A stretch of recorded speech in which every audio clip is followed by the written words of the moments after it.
Jelang puncak mudik Natal dan Tahun Baru, Komisi 3 DPRD Provinsi Maluku menggelar sidak ke Pelabuhan Yosudarso Ambon dan sejumlah pelabuhan antar pulau di Maluku Tengah. Komisi 3 DPRD Provinsi Maluku meninjau sejumlah fasilitas pelabuhan untuk memastikan kesiapan pelabuhan menghadapi lonjakan penumpang mudik Natal dan Tahun Baru.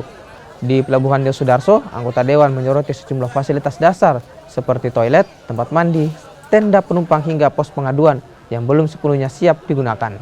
Komisi 3 DPRD Maluku juga menerima banyak aduan penumpang terkait praktek calo tiket yang semakin meresahkan. Ternyata memang tadi di lapangan itu kami temukan Pelabuhan Yosudarso ya. Ada penumpukan penumpang tapi toilet tidak ada. Kemudian yang kedua, kamar mandi tidak ada. Kemudian karena ada perbaikan di Pelindo sehingga berdesak-desakan. Nah, tadi kami sudah koordinasi dengan GM Pelindo.